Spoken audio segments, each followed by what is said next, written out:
The first rule of script writing is you never break the rules. The second rule is sometimes you do break the rules. In this year's Oscar lineup for Best Film, one of these movies does not fit in a genre like all the others do. It's listed as a comedy, but the movie I, Tonya is truly a tragic monster dressed in a jester's cap. I'm Ben Davies, this is Pure Hollywood.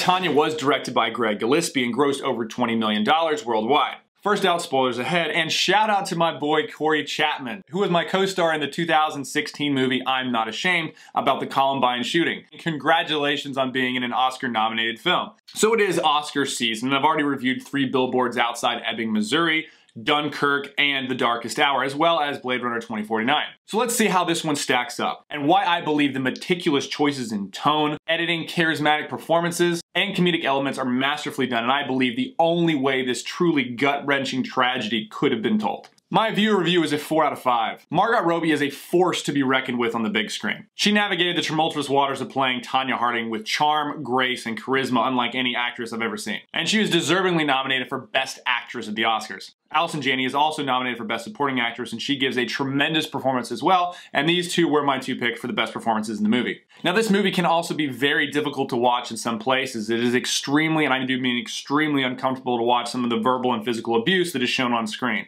Yet the comedy they find in this truly insane environment, and this unbelievable story that really did happen, helps bring some heart to the story and also keeps you entertained throughout going through this crazy endeavor. Now this gives true props to Stephen Rogers, who's the writer of this story, who I don't know how he was not nominated for Best Screenplay, but whatever. The movie is engaging, it's fun, and it's interesting basically through this entire process. My critic review is going to be a 4 out of 5. This movie could have not been done another way.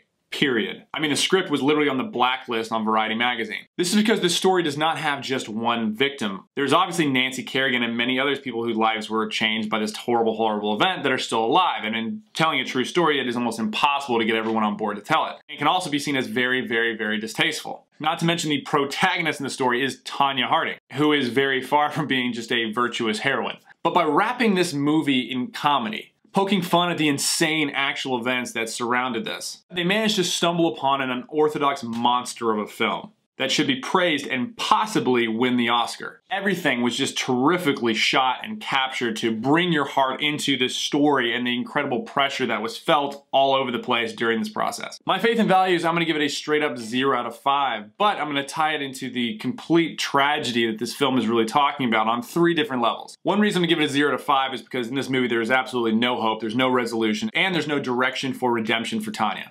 Or really anyone in the movie. However, this movie does wonderfully show these different levels of absolute tragedy that are going on in this story of real life people. Let's start with Nancy Kerrigan. For no reason other than being a skilled skater that America rallied behind and supported, and being mercilessly attacked, her name will always be synonymous with this actual event that she will carry with her the rest of her life. The tragedy of talent loss nearly brought me to tears when I was watching this story. Not many people have experienced Olympic sport at this level. The viewers only care about these particular events for about 2 weeks every 4 years, ignoring the decades of blood, sweat, and tears put in by these different athletes to reach that point for those one moments. Most Olympic competitions are not like other sports that you watch. It's an individual sport. It's you against the world, and the hours that you put into these are unlike any other. But what is magical about this, when someone does come along with that level of skill, it stands out above all others. The first man to break 10 seconds in the 100-meter dash, the first sub 4-minute mile, the first 900 ever land on a skateboard. These are barriers, these are mountains that are climbed that are historically remembered forever. This poor girl started at the age of 4, growing up extremely poor in a terrible, terrible abusive environment. And despite the abusive upbringing and relationships, Tonya Harding was the first American ever to land a triple axel in competition. A feat so impressive even to this day. While they were filming, there were only 2 women in the world that could land this trick, but it was too dangerous for them to try,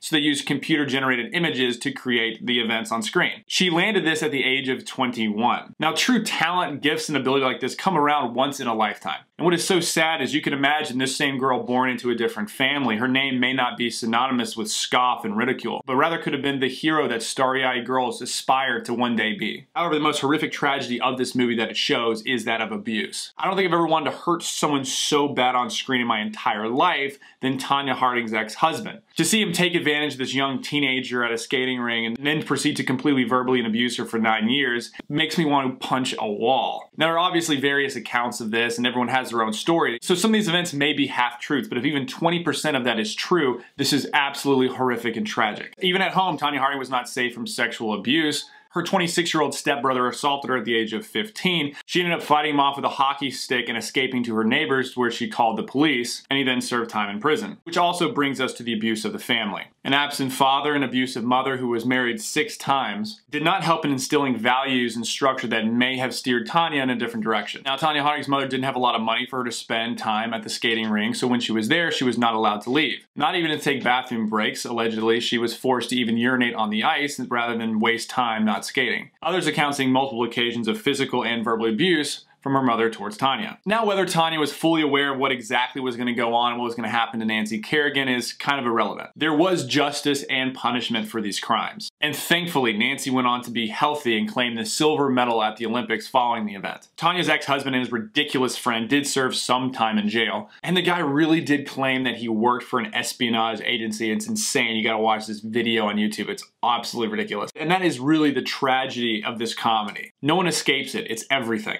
An innocent girl carries a story she never wanted with her. Criminal abusers get a slap on the wrist. A family is still disjointed and fractured. And a 1 in a million prodigy 23-year-old skater never went on the ice again. Fortunately, there is a silver lining to the story. This clear victim of this horrible story, Nancy Kerrigan, went on to be happily married for 20 years, having 3 kids and having a career of her own. And Tonya, years later, finally said she found someone who was kind to her. They married and now have a 7-year-old son. Her only wish for the audience after this crazy movie concluded was for them to know that despite all the chaos, she is a good and loving mother. I'm Ben Davies, this is Pure Hollywood. And another fantastic news, you can now download the Rebel app and take me with you wherever you go to get exclusive content in the entire Rebel lineup.